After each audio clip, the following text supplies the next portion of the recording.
ஜெய் ஸ்ரீராம். நண்பர்களுக்கு வணக்கம்.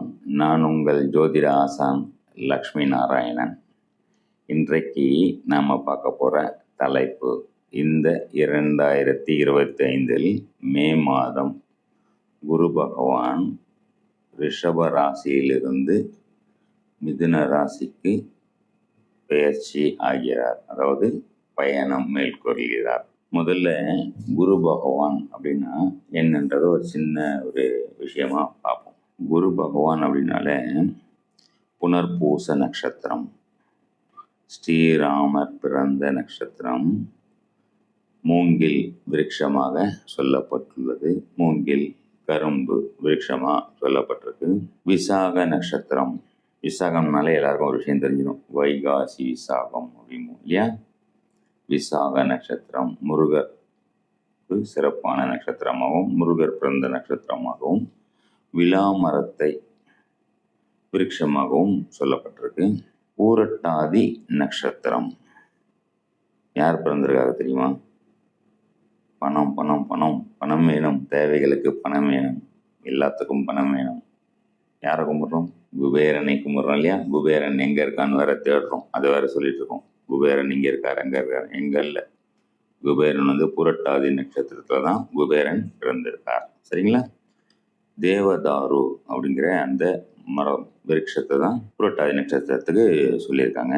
படைவல்லல் கர்ணன் பிறந்த நட்சத்திரமும் புரட்டாதி நட்சத்திரமே, சரிங்களா. இவ்வளவு சிறப்பு மிக்க நட்சத்திரங்களை அதிபதியாக கொண்ட குரு பகவான் தேவகுரு அப்படின்னு சொல்றாரு இல்லையா. தேவகுரு, குருனால என்னது?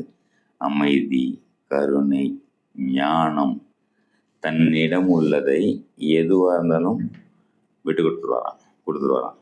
எந்த பிரச்சனையாக இருந்தாலும் சரணாகதி ஆயிட்டு குருவே மன்னியுங்கள் அப்படின்னு சொன்னால மன்னித்தருளும் குணம் கொண்டவர் குரு பகவான். குரு பகவான்னாலே ஒரு டக்குன்னு ஞாபகம் வர்றது என்னது? என்னென்னலாம் சொல்லியிருக்காங்க தெரியுமா? முதல்ல நவ தானியத்தில் குரு பகவானுக்காக சொல்லப்பட்ட தானியம் கொண்டை கடலை, நெய், பசு நெய், மஞ்சள், தங்கம், இத்தனை விஷயத்த குரு பகவானுக்காக சொல்லியிருக்காங்க. அதே நேரத்தில் குரு பகவான், குரு கிரகம் அப்படின்னாலே வான்வெளியில் சூரியன் தான் இருக்கிறதுலே மிகப்பெரிய கிரகம். சூரியனுக்கு அடுத்த பெரிய கிரகம் அப்படின்னு பார்த்தீங்கன்னாலே, சூரியனோட பெருசு இல்லை, சூரியனுக்கு அளவில் கொஞ்சம் சிறிய கிரகம் அப்படின்னு பார்த்தாலே குரு கிரகம்.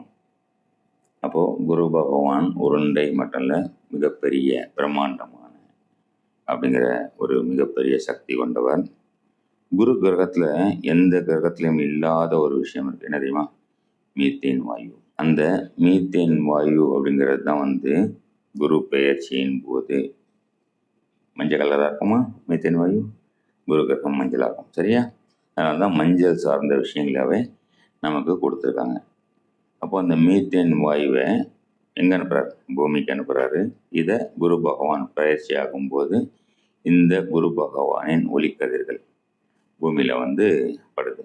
அப்போ படும்போது நம்மளுடைய ராசிக்கு, எந்த ராசியோ அந்த ராசிக்கு எந்த பாவத்தை குரு பகவான் பார்க்குறாரு? லக்னத்தை பார்க்குறாரு, இல்லை ராசியை பார்க்குறாரு, 2ஆம் வீட்டை பார்க்குறாரா, 5ஆம் வீட்டை பார்க்குறாரா, 7ஆம் வீட்டை பார்க்குறா, 12 வீட்டை, ஏதோ ஒரு இடத்துலேருந்து 12 வீட்டையும் அவருடைய பார்வைன்னு பார்க்கும்போது 5, 7, 9ஆம் பார்வை அப்படின்ட்டு சொல்லப்படுறது. 9ஆம் பார்வையும் 5ஆம் பார்வையும் குரு பகவானுக்கு மிக முக்கியமான பார்வை. குரு பகவானுக்கு 5ஆவது பார்வை அப்படின்றது அவருக்கு மட்டும் தான் இருக்குது. அதனால தான் குழந்தை பிறப்பிற்கு மிக முக்கியமான பார்வையாக குரு பகவானின் பார்வையாக சொல்லப்பட்டிருக்கு. அப்போது குழந்தை பிறப்புக்கு மிக முக்கியமான ஒரு விஷயமாகவும் குரு பகவானின் அந்த ஒளிக்கதிர் நம்மளுக்கு தேவைப்படுது, சரிங்களா. குரு பகவானின் கோயில் எங்கே இருக்குது? தஞ்சை. தஞ்சையில் ஆலங்குடி அப்படிங்கிற ஊரில் இருக்கா குரு பகவான் கோயில். எதனால் அங்கே கோயில் வச்சுருக்காங்க தெரியுமா? குரு கிரகத்தில் எந்த விதமான ஒரு மினரல்ஸ் இருக்குது, எந்த விதமான ஒரு வைப்ரேஷன் இருக்குது, அதே மினரல்ஸ், அதே ஒளிக்கதிர்கள், அதே வைப்ரேஷன் எல்லாமே எங்கே இருக்குது? காவிரி படகையில் ஆலங்குடி அப்படிங்கிற அந்த குரு பகவான் கோவிலில் குரு பகவான் தவம் இருந்த அந்த இடத்துல அதே தன்மை பூமிக்கு இருக்கிறதா சித்தர்கள் அந்த காலத்தில் அந்த மன்னர்கள் கண்டுபிடிச்சி அங்கே அந்த கோவிலை நிர்மாணித்து குரு பகவான் குரு கிரகம் ஒரு ஜாதகத்தில் சரியான ஒரு நிலைமையில இல்லை அப்படின்னும் போது குரு பகவான் உடலில் வந்து கொழுப்புன்னு சொல்லலாம். சரிங்களா? கொழுப்பு, இந்த மூளை சம்மந்தப்பட்ட விஷயம், கொழுப்பு சம்மந்தப்பட்ட விஷயம்னா சிந்தனை திறன், அமைதி, அறிவு, இது எல்லாமே குரு பகவானுக்கு உண்டான விஷயங்களா சொல்லப்பட்டிருக்கு. சரிங்களா? அப்போ இதெல்லாம் கம்மியாக இருக்குது, கொஞ்சம் பிரச்சனையாக இருக்காங்க. மறைவு இடத்துல குரு பகவான் இருக்காரு. அப்போ அந்த எனர்ஜி அவர் கிடைக்கல, ஜாதகருக்கு எனர்ஜி கிடைக்கல அப்படின்ற ஒரு விஷயம் வருது. அப்போ இந்த இடத்துக்கு போயிட்டு அந்த தன்மைகளை வாங்கி கொள்வது அப்படின்ற மாதிரி சொல்லப்பட்டிருக்கு. இது இல்லாமல் இன்னொரு மிக முக்கியமான விஷயம், குரு பகவானின் வாகனம் என்ன தெரியுமா? யானை. குரு பகவான் வாகனம் யானை.